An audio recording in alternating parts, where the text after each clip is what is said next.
Hello, good afternoon. It's Monica from Life is Art, and this is the Friday 3:30 p.m. demo at the Down East Online Crop, where we're adventuring our way around the Atlantic provinces here in Canada, and we are getting crafty along with following our geographical adventures. So let me just get my video going on the side here so I can make sure everything's going okie dokie.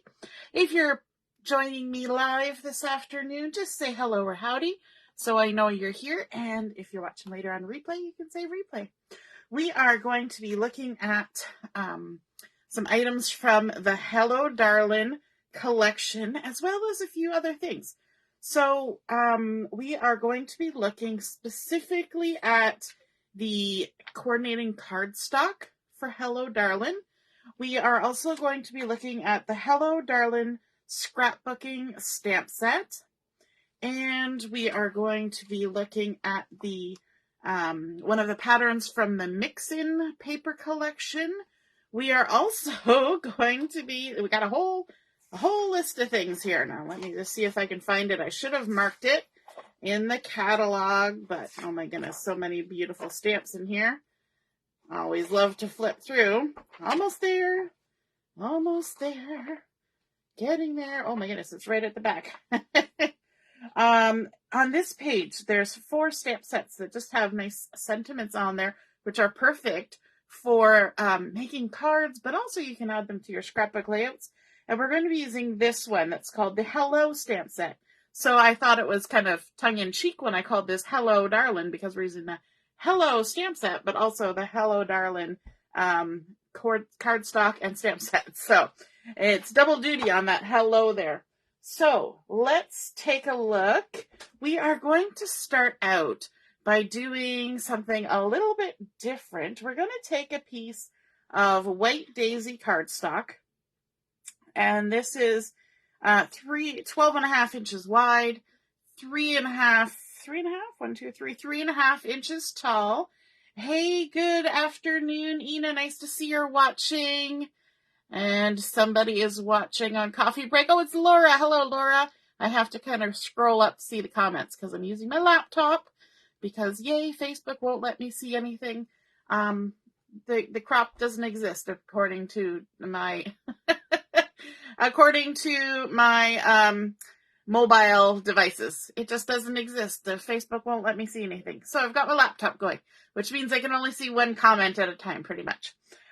So we've got a piece of white daisy cardstock. And what we're going to do with this is we're going to kind of create our own striped pattern using the coordinating cardstock colors plus 1 extra from the Hello Darlin collection.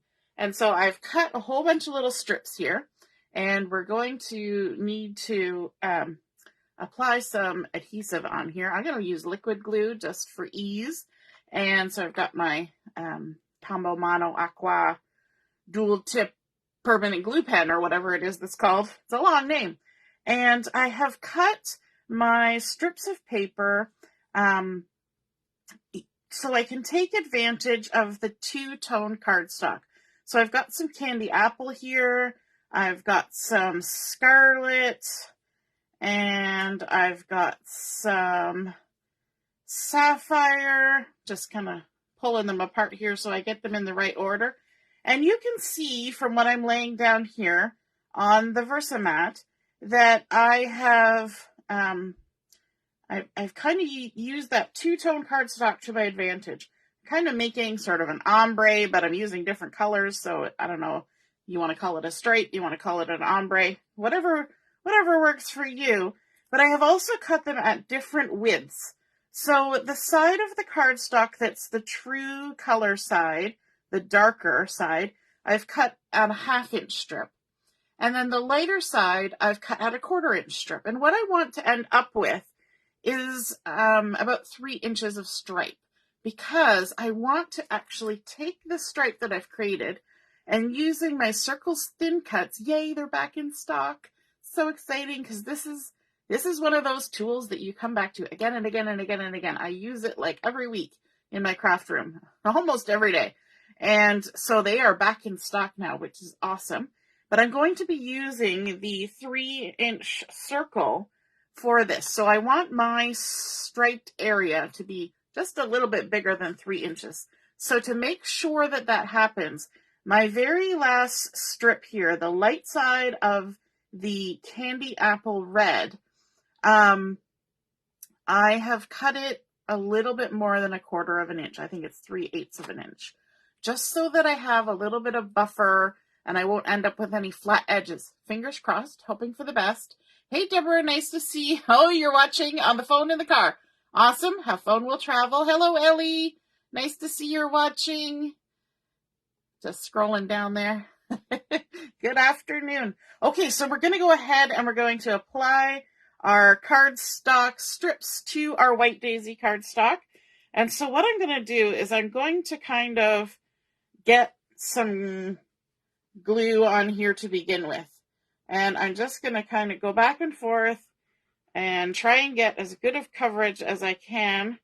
Now, if I was really smart, I'd use the other end of this glue, which I never use.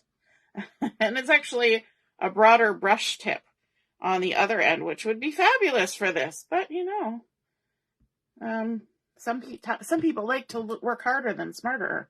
So I'm going to start first with my scarlet using the 1/2-inch strip. That's the true color side. I'm just going to glue that down there like that. Then I'm going to add my 1/4-inch strip, which is on the lighter side of the scarlet. And I want to make sure that my strips butt up right against each other. I may get a little bit of glue coming up in between, but if it's a problem, we can use our rub and remove eraser to remove any leaked adhesive.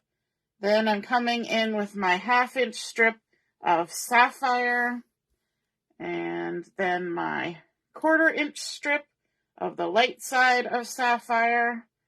And I'm working kind of quickly because I want to get it on here before the glue does anything. And then I can add some more glue. I didn't add all the glue I needed at the beginning because I cut my paper a little bit wider than I needed, but also I don't want the glue to dry before I get my paper on there. If I got busy chatting, that could be a problem. Now we're coming in with sage. Now sage is not a coordinating cardstock color that comes in the collection, but it is one of the coordinating colors. And then we're going to the lighter side with our 1/4-inch strip of sage. Oops, I got that really misaligned there. And then finally the candy apple, coming in with the 1/2-inch piece of the true color side. There we go. And this last one is going to need some glue for our little 1/4-inch strip or 2/3 inch strip of the light side of the candy apple. And just tuck that on there.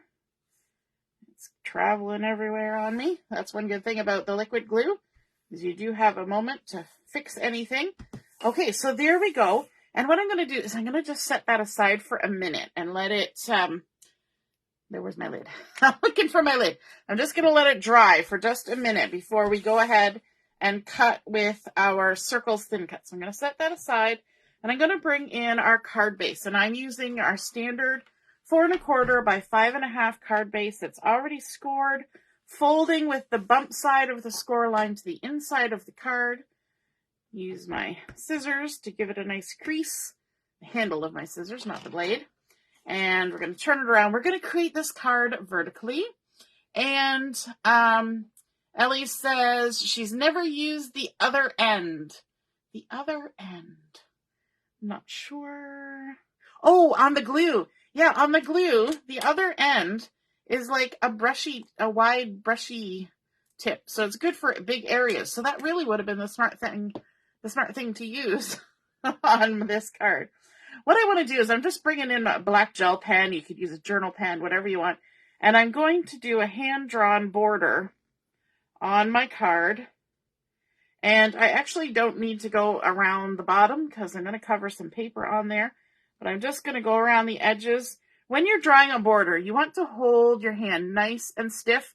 and you're going to use your hand gliding across your Versamat or your work surface to get it. You want to pull with your shoulder and your elbow, not with your hand. If you pull with your hand, you'll do this. It'll go really wonky because your hand naturally bends. It goes in an arc. If you want to draw a round thing, that's the way to do it. You want to draw a straight line, you want to plant your hand firmly on the page and then just pull back straight. Gets it a little nicer when you do that. Okay, so we've created our little hand-drawn border going around the edge. We could add a little detail to that if we wanted to, but I'm just going to leave it the way it is. Then I want to bring in a piece of this wood grain, and I have been coveting this wood grain paper since it came out in the mix-in paper pack. I'm using it very sparingly, or I'm going to have to order more because it is gorgeous. It's like old boards that have been painted and then most of the paint has been worn away, and it's just gorgeous. And so I have cut a piece that is 4 1/4 by 2 1/2, and I'm going to go ahead and adhere this to the bottom of my card just to make a nice little sort of wooden panel going across the bottom.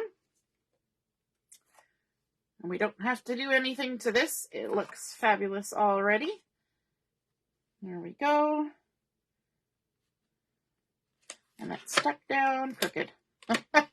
It's crooked before I even started. That's why I didn't push it down hard.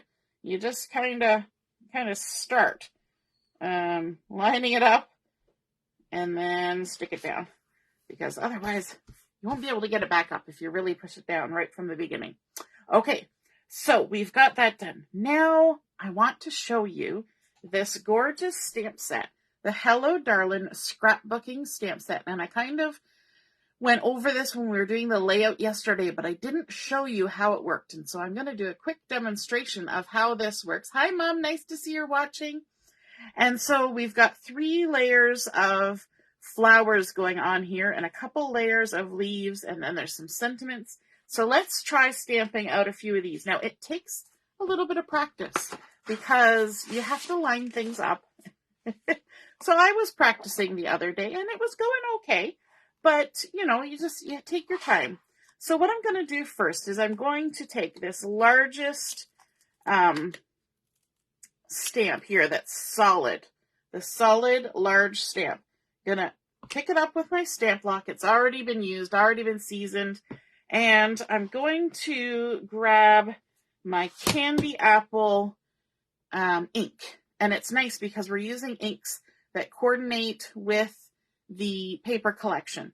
So we've got candy apple, and I also need a scrap piece of paper. Let me just see if I can grab one here quickly from my drawer, because I forgot to grab one. That'll do. I have old paper packs that I'm just never going to use. They're like, the old ones. You're never going to use them. And I use the backside. These are just from, the craft store. So I'm going to go ahead and I'm going to ink up this large solid stamp. Make sure I've got good ink coverage, but I don't want, actually, I should have flipped my Versamat over. Let me just do that quickly. Flip over my Versamat. This is not my pretty one that I use for stamping on video, but this is the one that's here. So it's got little gouges from being shoved in and out of bags, going to crafts and all that stuff. I do have one that's prettier, that's nicer to stamp on. But this foamy back surface is great. Okay, so we've got our stamp inked up, and I want to stamp this solid stamp in 3rd generation stamping. So that means I'm going to stamp once, I'm going to stamp twice, and then I'm going to come over here and I'm going to do my 3rd stamp on here. So that was 1st generation, 2nd generation, 3rd generation. And what this does is it gives us a lighter color of the ink. Okay, now I'm going to do this a couple times because chances are I'm going to make some boo-boos when I go to do my next layers. And this is what I kind of do whenever I'm doing this kind of project. So I stamped it off twice, and then I'm going to stamp it on here for 3rd generation. And quite often I do way more than I need because I want to make sure that that I end up with at least a couple I can use at the end, because let's be honest, I'm not the best at lining things up. So then I'm going to take this off my stamp block, put it back on my carrier sheet, and I am going to get the second layer, this next one down right here.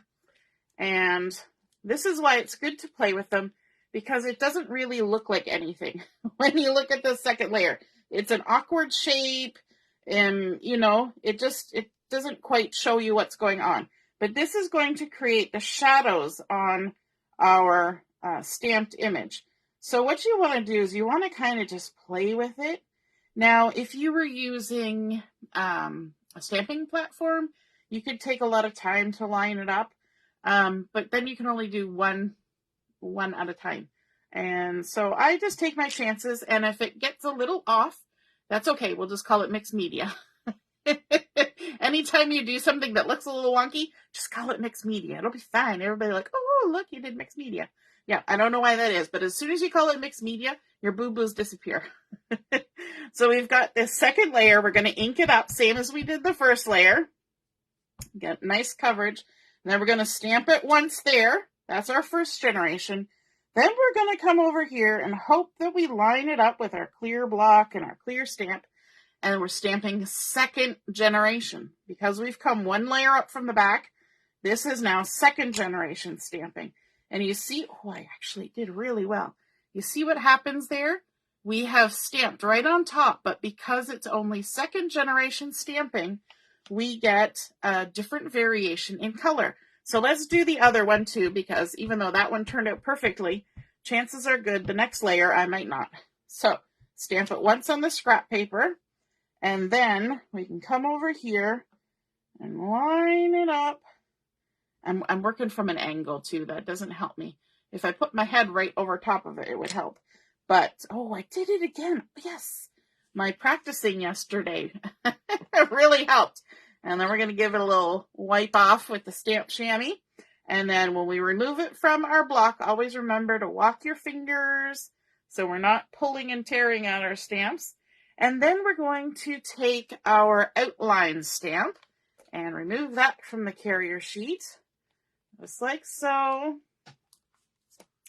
And let me see. Figure out which way it goes. There we go, the overall shape. And I always do this because I want it to be comfortable. I could put it willy-nilly on my block and then try to move my block to make it match, but it's so much more comfortable with these curved edges on the block if you put it on and get it kind of lined up so that it's more comfortable how you're going to stamp in the end, right?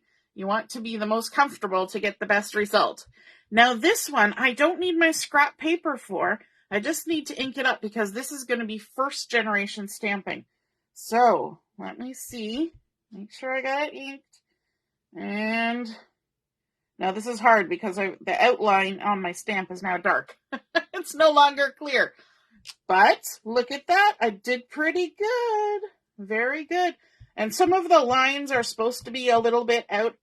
Like if you look on here, this one, it's a wave, but the part underneath is not necessarily too much of a wave, although maybe that's just because I haven't got it quite lined up. But it did pretty good. I'll take pretty good. And then let's see. Sometimes what I do is I tip it so I can see where the bottom edge of my stamp is going to be. And then I straighten it up and stamp it down. And sometimes that works. Sometimes it does. There we go. Look at that. Oh my goodness. I'm always so worried that it's never going to turn out when I do it on live camera. And it actually did. So I'm impressed with myself. Give that a little wash off on my stamp chamois. And then I also wanted to show you, and of course you can do this with any color you want because that is the great thing about stamps, right? We love stickers, but there's a limit to how many stickers come on a sticker sheet. With a stamp, you can just stamp more. You can stamp any color you want. You can stamp any combination of colors.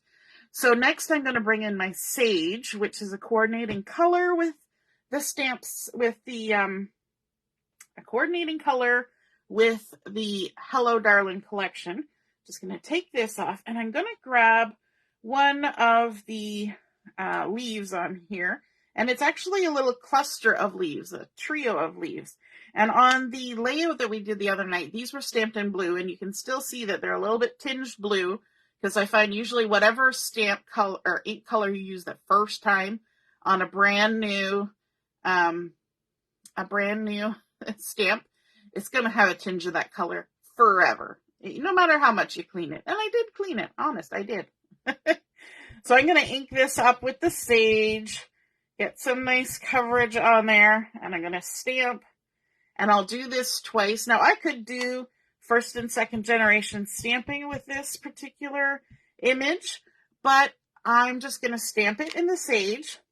And then I want to bring in Rosemary, which is a little bit darker of an ink.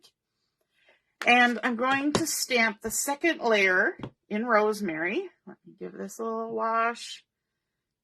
And take that off. And on the carrier sheet, there are like the detail stamp for the leaves. So this one is in a cluster.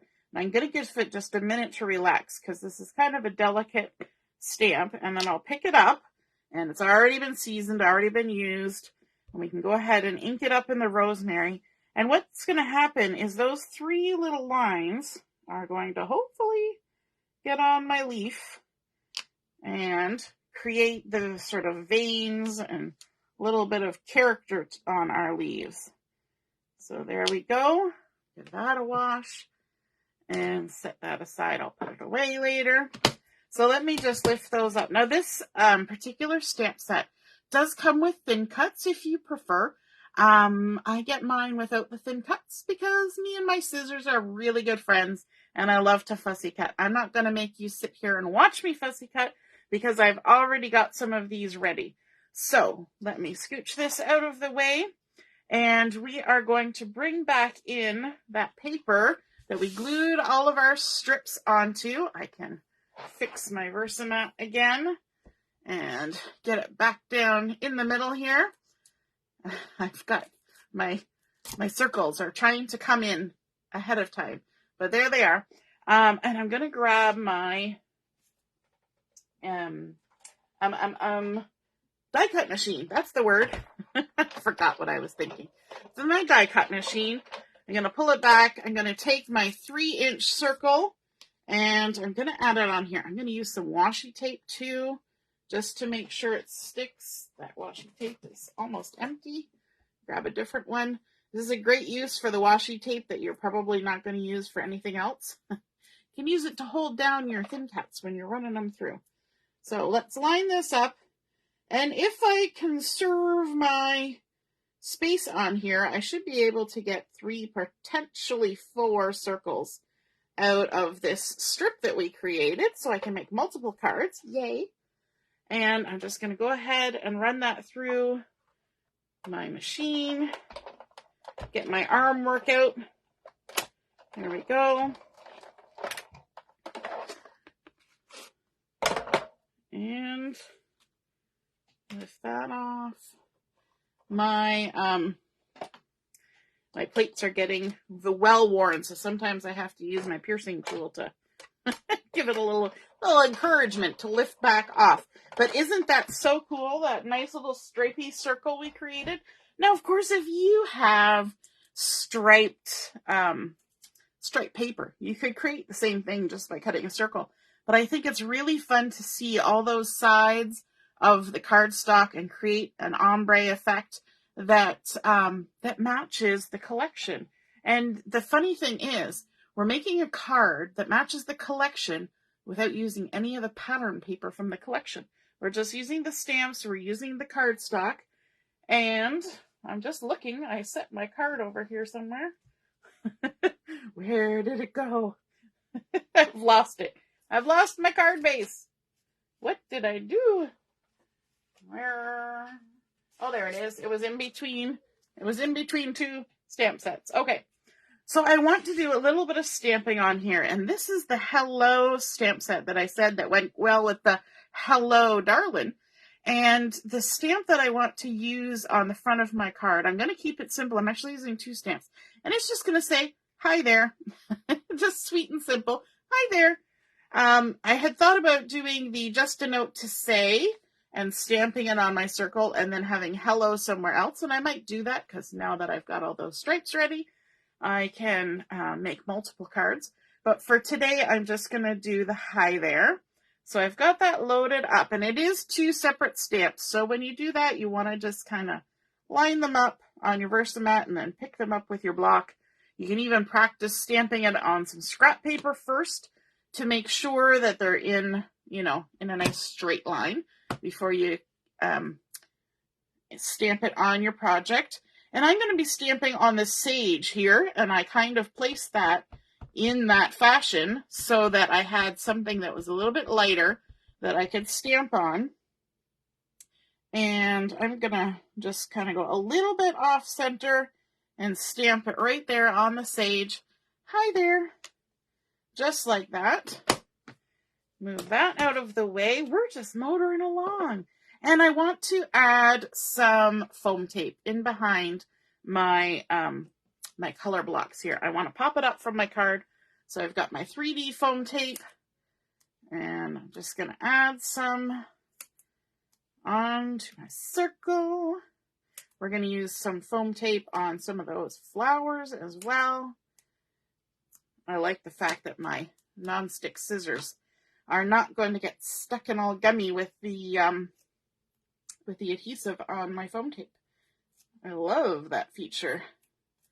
Now, if you use cheap foam tape, it does still sometimes stick, but if you just take your rub and remove eraser and just run it down your blade a couple times, it boom, gone. So easy to clean. So what I want to do is I'm going to attach this circle here, kind of lining up. I'm going to bring it a little closer to myself. Lining up maybe with where that scarlet line is, and bring it in just a smidge from the edge and place it on there. It's nice sometimes when you line up with things, even if it's not that it matches, it's just kind of keeps the consistency. So as your eye travels, it makes sense. It's sitting on a ledge. And then we are going to bring in our little flowers. So here are the flowers that I created the other day. And I added a different color. This color is not in the collection, but this is honey butter. And doesn't that look really pretty with the 3 generations of stamping? And then I've got my candy apple flower. And then the other shaped flower on there is a little bit different. And I stamped that in the sapphire blue, 1st, 2nd, and 3rd generation. Then I've got a couple of the sage and rosemary leaves, and I also stamped out some of the single leaves in sage and rosemary. So we've got some really fun colors going on here. We've kind of got the primaries happening, which I think is fun against sort of this rough painted wood and the crisp white. It just kind of looks nice together. And the little bits of sage and scarlet that are thrown in there as well. Okay, so let's get these put on, and I'm going to use a little bit of foam tape to do that to help me get those flowers attached. My little red one is going to be kind of the more prominent flower, so I need to put some foam tape on the side that isn't stuck to the circle, and we can just attach that down there like that. And then, let me see, let me grab another little snippet of foam tape. And we can attach our yellow flower. And I'm going to maybe tuck this one a little bit under here like this. So I need foam tape on this side. I always like to put it in rough first and then decide where the foam tape needs to go, right? If I tried to guess without putting it where it was going, I would probably get it in the wrong spot. So there we go. And I don't mind that I'm not gluing this to the circle. I like that there's a little bit of lift. It adds dimension. You just need to be careful putting it into the envelope. And now we can come in with our little blue one. Keep putting my scissors down in different places. Every time I put them down, I put them in a different place, and then I don't have any idea where I'm going when I'm looking for it. There we go. Let's add our blue flower. We'll kind of shift it down here a little bit. and looks lovely. Then we can add in some of the leaves. So let's grab a bunch of these trio here that have been stamped up, and we're going to tuck this down under a little bit under the circle and under the flower and gluing it directly to the card base. And so we're going to get sort of a layering effect and a little bit of dimension happening there. Let's add another leaf in here. And yes, I had the same problem earlier. I'm going to just snip a piece of that leaf off. Make sure I still have some glue on there. There we go. And tuck it under, because there's that foam tape under there, remember? Taking up space. Let me just check this one before I stick it in. Yep, that'll be okay. So we're just tucking in little leaves wherever we think they would look good. I want to kind of cover up that transition from the wood to the white on this side. It just looks a little weird if there's a gap right in that particular spot. Over here, I don't mind it. I like it that way. But in that particular spot, it just looked awkward somehow. And then let's add another little bunch of 3 leaves down here. Oh, we're going to have to trim that. We've got foam tapes under there. There we go. A little dab of glue. A little dab will do ya. There we go. Tuck that under there. And then some leaves. This one, I'm actually going to, did I put the glue on the proper side? I did not. Swoosh it over. I'm going to actually put this one up on the circle and just tuck it under. I need a pokey tool. Need to just give it a little shove. My hand can't pick it back up now. There we go. Just tuck it under there like that. And then let's do one more leaf. And this time we'll tuck it down right on the card base. So again, we're getting that layer upon layer effect happening there. And let's put the lid on our glue. I think that's looking good. I'm just trying to decide if we need to add any bling. And I think I'm going to leave it the way it is. I think I like how it's looking.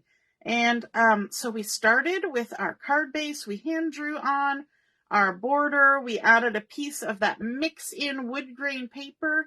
Then, of course, layering up all the strips of cardstock using the front and back side of each color to create a fun ombre effect, stamping on there with our Hello stamp set.